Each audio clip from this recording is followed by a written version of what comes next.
नमस्कार। कौशल योग की आज की इस कड़ी में हम लोग एक बहुत महत्वपूर्ण समस्या जिसे फ्रोजन शोल्डर कहते हैं उस पर विचार करेंगे। आजकल यह समस्या बहुत आम होती जा रही है। यद्यपि यह हमारे सर्वाइकल रीजन से भी जुड़ी हुई है। जिन्हें सर्वाइकल स्पॉन्डिलाइटिस आदि की शिकायत होती है, उन्हें फ्रोजन शोल्डर होने की संभावना अपने आप ही बढ़ जाती है।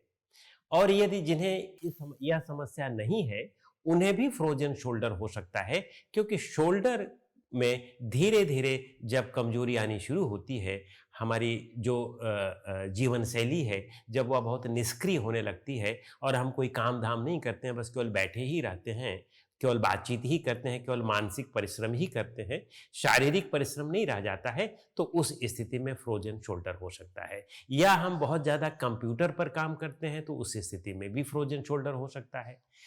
योग के अभ्यास से इसको पूरी तरह से दूर किया जा सकता है।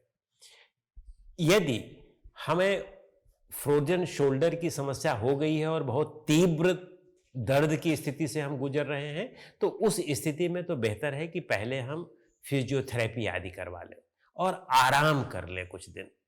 उसके बाद जब हमें थोड़ा-सा आराम हो जाए, तब हम इन क्रियाओं का अभ्यास करें। इनके अभ्यास से निश्चित रूप से हम इस समस्या से पूरी तरह से बच सकते हैं और ये देखा गया है कि पूरी तरह से इस समस्या को दूर किया जा सकता है। तो सबसे पहले हम नेक की एक्सरसाइज करेंगे। गर्दन को दाहिनी तरफ ले जाएँ, फिर बाईं तरफ ले आएँ और 5-5 बार इसका अभ्यास करें। फिर पीछे ले जाएँ और यदि सर्वाइकल स्पॉन्डिलाइटिस है तब आगे नहीं झुकाएं, अन्यथा आगे भी झुकाएं। इसका भी 5-5 बार अभ्यास करें। फिर दाहिनी तरफ ले जाएं,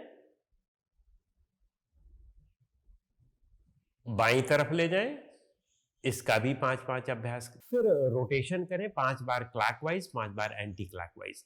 अगर सर्वाइकल स्पॉन्डिलाइटिस है तो केवल हाफ सर्कल में करें, और अगर उस स्थिति में हाफ सर्कल में भी चक्कर आदि आते हैं, गिडीनेस होता है, तो हाफ सर्कल भी ना करें। और यदि यह समस्या नहीं है तो फिर फुल सर्कल में करें।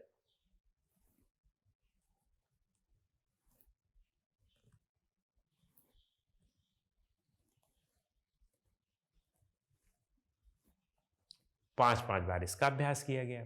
अब इसके बाद हम अपने स्थान पर खड़े हो जाएंगे। दोनों हाथ की उंगलियों को अच्छी तरह से इंटरलॉक कर लें और उन्हें सिर के पीछे रखें, यहां पर इस तरह से। अच्छी तरह से हाथ की हथेलियों से सिर को प्रेस करें और सिर से हाथ की हथेलियों को प्रेस करें। एक दूसरे को पूरे जोर से लगा करके प्रेस करना है, लेकिन एक दूसरे अंग जो है, ये अंग जो है अपनी जगह से हटने नहीं चाहिए। इन पर अपोजिट प्रेशर करें तो यह अपनी जगह से नहीं हटेंगे, लेकिन पूरा प्रेशर इन पर आएगा। और फिर इसी तरह माथे पर रख करके एक दूसरे के अपोजिट प्रेशर करें। फिर इसी तरह से चिन पर रख करके एक दूसरे को अपोजिट प्रेस करें और फिर यहां पर रख करके करें और यहां पर रख करके करें। यदि बहुत तेज दर्द हो रहा है और हमारा कंधा नहीं उठ रहा है, ये सब करने लायक नहीं है, तो इसको ना करें। जब ठीक हो जाए तब करना शुरू करें। अब हम कंधे में जब फ्रोजन की बहुत गंभीर स्थिति होती है तब क्या करें। अपने कंधे को हम इस तरह से ले आए, ऊपर की ओर उठाएं, फिर नीचे लाएं। हाथ नहीं इधर उधर करना है, बस हाथ सीधा रख करके केवल कंधे को ऊपर लाएं, नीचे लाएं, ऊपर लाएं, नीचे लाएं। और फिर अब कंधे को पीछे भी ले जाएं इस तरह से। फिर कंधे को आगे भी इस तरह से लाएं और इसकी 5-5 आवृत्तियों का अभ्यास करें। फिर कंधे का इस तरह से रोटेशन करें।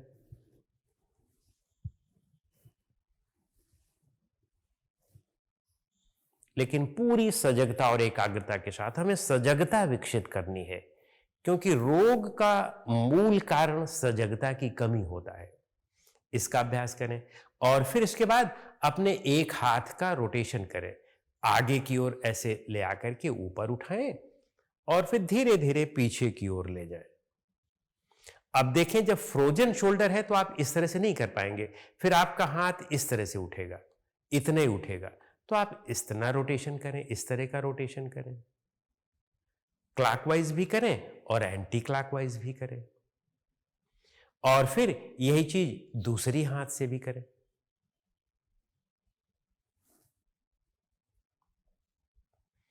और फिर इसके बाद अपने शोल्डर का रोटेशन करें इस तरह से, जितना आसानी से कर सकें।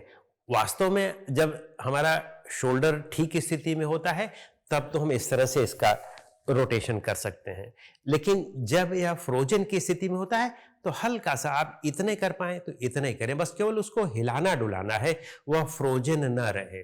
लेकिन अगर बहुत दर्द हो रहा है तब फिर इसका अभ्यास न किया जाए, या जितना अभ्यास कर सकते हो उतना ही किया जाए। अब उसमें एक हाथ ठीक से उठ ही नहीं पाता है तो उस स्थिति में दूसरे हाथ से यहां पर सहारा दें और हल्का सा इसको धीरे से ऊपर उठाएं। यहां तक उठता है तो यहां तक उठाएं, यहां तक उठता है तो यहां तक उठाएं। धीरे धीरे धीरे धीरे देखें, रोज रोज अभ्यास करते करते फिर वह पूरा का पूरा उठने लगता है, और फिर कुछ दिनों बाद अब आपको सहारा लेने की जरूरत नहीं पड़ती है, फिर अपने आप ही वह उठने लगता है।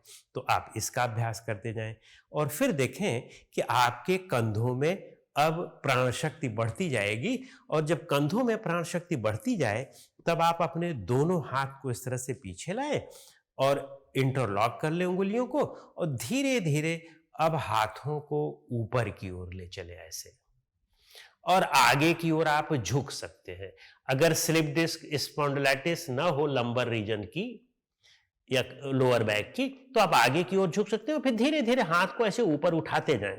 लेकिन जब आपका शोल्डर फ्रोजन होगा तो इतना नहीं उठेगा, उस समय हो सकता है आपका इतना ही उठे या इनको पकड़ना ही मुश्किल हो, लेकिन आपको अभ्यास धीरे धीरे करते जाना है, और जब तक यह पूरा ना होने लगे तब तक आपको इसका अभ्यास निरंतर करते जाना है। और फिर वापस आ जाए तो आप देखेंगे कि आपकी इस समस्या का काफी हद तक समाधान होने लगता है। और इसी तरह से अपने हाथ को हम ऐसे ऊपर उठाएंगे, साइड से भी ऊपर उठाएं, ऐसे लाएं, और इधर से भी ऐसे लाएं, तो जितना उठे उतना उठाते जाएं।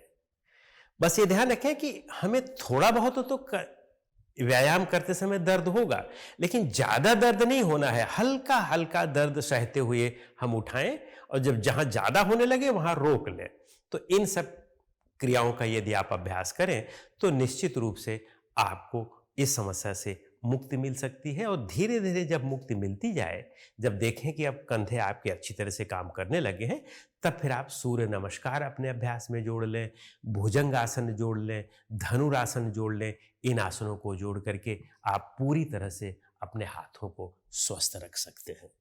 और फिर इसके बाद हमें उज्जयी का अभ्यास करना है, क्योंकि उज्जयी प्राणायाम में हमें हाथ आदि नहीं उठाने पड़ते हैं। नाड़ी शोधन में हाथ उठाना पड़ता है और हमारा ये फ्रोजन ऑलरेडी है, तो उस स्थिति में नहीं हो पाएगा। तो बेहतर है कि उज्जयी प्राणायाम का अभ्यास करें, और उज्जयी प्राणायाम के अभ्यास से आपका मनोभावनात्मक संतुलन बढ़ जाता है और फिर समस्या अपने आप दूर होने लगती है। तो बेसिकली मन के असंतुलन से ही सारी समस्या उत्पन्न होती है, और जहां मन संतुलित होने लगा वहां अपने आप ही शरीर संतुलित होने लगता है, रोग मुक्त होने लगता है, हमारी जीवन शैली सुधर जाती है। तो यहां पर उज्जयी प्राणायाम कैसे करते हैं, बस अपनी जिह्वा को मोड़ लें और मुंह हल्का सा खोल करके लंबी और गहरी श्वास अंदर लें, और नाक से लंबी और गहरी श्वास बाहर निकालें।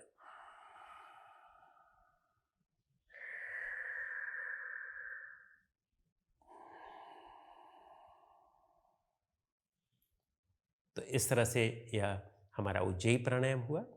इसके 24 से 30 आवृत्तियों का अभ्यास प्रतिदिन करें, पूरी एकाग्रता के साथ, सजगता के साथ। और आनंददायक स्थिति में, कोई बोझ नहीं रखना है। यानी 1 घंटे, 1.5 घंटे अपने शरीर और अपने मन पर हमें प्रतिदिन देना चाहिए। यदि हम बाकी का 22 घंटे परिवार के लिए, समाज के लिए, काम के लिए, घर के लिए देना चाहते हैं, तो 1 डेढ़ घंटे अपने ऊपर ज़रूर दें, नहीं तो फिर हम बाकी काम और नहीं कर पाएँगे। फिर हमें हॉस्पिटल के चक्कर आदि लगाने पड़ेंगे और उसमें हमारा ज़्यादा समय ज़ाय हो जाता है। यदि हम प्रतिदिन कंसिस्टेंटली 1 डेढ़ घंटे अपने ऊपर देते रहें, तो हॉस्पिटल आदि का चक्कर नहीं लगाना पड़ता। तो समय तो हमारा उतना ही लगता है, लेकिन हम स्वस्थ भी रहते हैं, हमारा पैसा भी उसमें बचत होता है, हमारे टाइम का भी बचत होता है, हमारी एनर्जी भी बहुत अच्छी होती है, प्रोडक्टिविटी और एफिशिएंसी भी बहुत अच्छी होती है और हमारी जीवन की यात्रा भी ज़्यादा दूर तक हो पाती है। तो इसलिए अपने ऊपर 1 डेढ़ घंटे का समय निश्चित रूप से दें। प्रतिदिन योग, निद्रा और ध्यान ज़रूर करें, तभी पूरी समस्याओं से आप बच सकते हैं। नमस्कार।